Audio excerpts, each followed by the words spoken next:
பருப்பு ரகங்களின் விலை இதுவரை இல்லாத வேகத்தில் உயர்ந்து வரும் நிலையில் அதற்கு மாநில அரசுகள் மீது மத்திய அரசு குற்றம் சாட்டியிருக்கிறது. அதற்கு என்ன காரணம் என்பதை விளக்குகிறது இந்த செய்தி தொகுப்பு.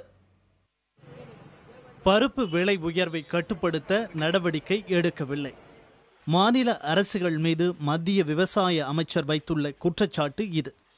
பருப்பு ரகங்கள் பற்றாக்குறை ஏற்படலாம், கள்ளச்சந்தை பதுக்களை தடுக்க நடவடிக்கை எடுங்கள் என்று பல மாதங்களுக்கு முன்பே மத்திய அரசு எச்சரித்ததாக கூறுகிறார் அவர்.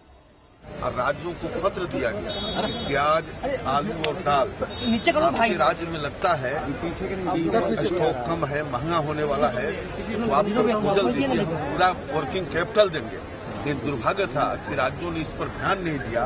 अब आंध्र और तेलंगाना ध्यान दे रहा है। और दूसरा जो जमाखोरी है, ये भी एक बहुत बड़ा संकट है।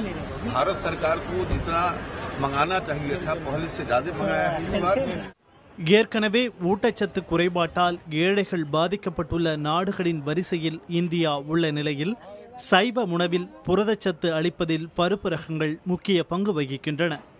அசைவ உணவான சிக்கன் 1 கிலோ 80 ரூபாய்க்கு கிடைக்கும் நிலையில் பருப்பின் விலை 1 கிலோ 200ஐ தொட்டிருக்கிறது. எனினும் இரு தரப்பினரின் உணவிலும் அத்தியாவசியமான பருப்பின் விலை உயர்வு பெரும் பாதிப்பை ஏற்படுத்தி வருகிறது. புதிய தலைமுறைக்காக பாஸ்கரன்.